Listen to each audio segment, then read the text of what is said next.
بسم اللہ الرحمن الرحیم۔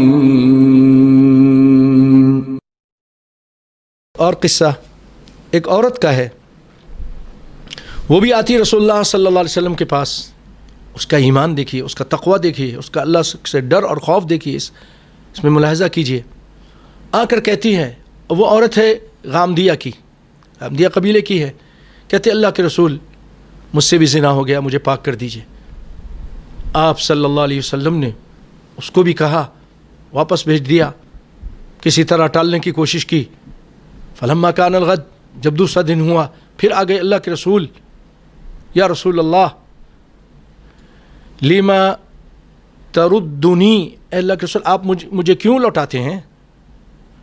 لعلک ان تردنی کما رددت ماعزا، لگتا ہے کہ آپ مجھے اسی طرح لوٹائیں گے جیسے ماعز اسلمی رضی اللہ تعالیٰ عنہ کو آپ نے لوٹایا۔ فواللہ انی لحبلا، قسم کھا کے کہتی ہے کہ میں تو حاملہ ہوں اسی زنا سے۔ آپ صلی اللہ علیہ وسلم فرمایا، جاؤ فذهبی حتی تلدی، جاؤ یہاں تک کہ اس کو، بھئی تمہارا گناہ، اس بچے کا کیا گناہ، ہم اس کو بھی سنسار کر دیں، جاؤ یہاں تک کہ بچہ جن لو۔ اس کا یہ بھی مطلب تھا کہ 1 سال ہوگا، بھول جائے گی۔ آپ نے کوئی پولیس نہیں بھیجی، کارندے نہیں بھیجے کہ اس کو بلاؤ، یہ زانیہ عورت ہے، اس کو سنسار کریں، نہیں۔ اور پھر اس کے بعد یہ کتنے 9 مہینے کا ہوگا، مثلاً 7 مہینے کا پیریڈ ہوگا، یہ اللہ کو معلوم ہے کہ کس ٹائم آئی تھی۔ تو اس کے بعد پھر جو پیریڈ تھا، ایک لمبا پیریڈ ہے وہ بھی، جب وہ بچہ جنتی ہے تو وہ اس بچے کو لے کر آتی ہے ایک کپڑے میں، اور کہتی ہے ہذا قد ولدتہ، اللہ کے رسول یہ ہے بچہ، میں نے اس کو جن دیا ہے۔ آپ صلی اللہ علیہ وسلم پھر اس کو واپس کرتی ہے، اذهبی فارضعیہ، جاؤ اس کو دودھ پلاؤ یہاں تک کہ یہ دودھ پینا چھوڑ دے، حتی تفطمی، یہاں تک کہ دودھ اس کا چھوٹ جائے۔ پھر اس کے بعد وہ دودھ پلاتی رہی، جب اس کا دودھ چھوٹ گیا تو وہ لے کر آئی اور اس کے ہاتھ میں نشانی کے طور پہ روٹی کا ایک ٹکڑا دے دیا۔ فی یدہ کسرۃ خبز فقالت ھذا یا نبی اللہ، اے اللہ کے نبی، قد فطمتہ وقد اکل الطعام، یہ اس کا دودھ چھڑا دیا میں نے، یعنی اب یہ روٹی کھانے لگ گیا ہے۔ تو نبی صلی اللہ علیہ وسلم نے اس بچے کو لے کر ایک مسلمان کے ایک آدمی کو دے دیا، مسلمانوں میں سے ایک آدمی کو، کہ اس کی پرورش کرو۔ اور پھر آپ صلی اللہ علیہ وسلم نے حکم دیا کہ اس کے لیے بھی گڑھا کھودا جائے، کیونکہ اب اللہ کا امر ہے، اللہ کا قانون ہے۔ آپ نے تو بہت کوشش کی، آپ خود سوچئے، دودھ کا جو پلانے کا پیریڈ ہے، حولین کاملین قرآن میں فرمایا اللہ تعالیٰ نے، وہ اس کے پہلے 9 مہینے یا 7 مہینے یا 8 مہینے، 2 سال 8 مہینے، لیکن یہ خود آ گئی۔ اس کو اندر سے اس کا ضمیر ملامت کر رہا تھا، یہ کہہ رہی تھی کہ سوچتی تھی کہ دنیا کا عذاب یہ ہلکا ہے آخرت کے عذاب سے، آخرت کے عذاب سے ڈرتی تھی، اور پھر نبی صلی اللہ علیہ وسلم کے پاس آ گئی۔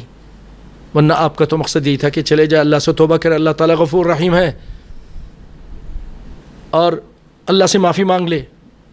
لیکن اب کیونکہ خود اقرار کیا، ماعز نے بھی خود اقرار کیا، آپ نے کوئی پولیس نہیں بھیجی، کوئی تحقیقاتی کمیٹی نہیں بیٹھائی، اب خود ہی آ کے اقرار کر رہے ہیں، تو اللہ کے نظام کو تو نافذ کرنا ہے۔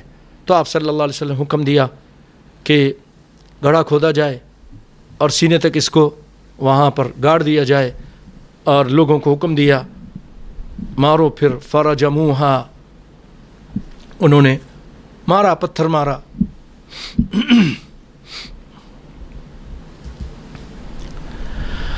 اور سیدنا خالد بن ولید نے ایک پتھر مارا، فرما رأسہا، اس کے سر پر جو لگا تو اس سے خون کا پھوارہ چھوٹا، یہاں تک کہ خالد رضی اللہ تعالی عنہ کے چہرے تک پہنچا تو آپ نے اس کو برا بھلا کہا. کائنات کے امام رحمۃ للعالمین رؤوف الرحیم نے سنا. فسمع نبی اللہ صلی اللہ علیہ وسلم سبہ ایاہا کہ جو خالد نے برا بھلا کہا تھا اس کو سنا. فقال مہلا یا خالد، خالد ٹھہرو، رکو، برا بھلا مت کہو. فوالذی نفسی بیدہ، آپ قسم کھا کے کہتے ہیں قسم ہے اس ذات کی جس کے ہاتھ میں میری جان ہے. لقد تابت توبۃ لو تابها صاحب مکس لغفر له، اس نے ایسی توبہ کی ہے، اس عورت نے، اللہ اکبر، اس نے توبہ کے لیے اپنی جان قربان کر دی ہے اور تم اس کو برا کہتے ہو. اس نے ایسی توبہ کی ہے کہ اگر جو چنگی لینے والے ناجائز چنگیاں لیتے ہیں بیٹھ کر کہ یہاں سے نہیں گزر سکو گے اور جب تک کچھ نہیں دے دو، جگہ ٹیکس کیا بولتے ہیں اس کو، اس طرح جو چنگی لیتے ہیں، اگر لو تابت توبہ لقد تابت توبۃ لو تابها صاحب مکس، اگر یہی توبہ، اس طرح کی توبہ صاحب مکس چنگی لینے والا کرتا تو اس کی بھی بخشش ہو جاتی. پھر آپ صلی اللہ علیہ وسلم نے حکم دیا، فصلی علیہا، آپ صلی اللہ علیہ وسلم نے خود اس کی نماز پڑھی. اللہ اکبر. ودفنت، اس کو مسلم شریف نے بیان کیا ہے. تو بھائیو، یہ اسلامی قانون ہے، یہ قرآن ہے، یہ حدیث ہے.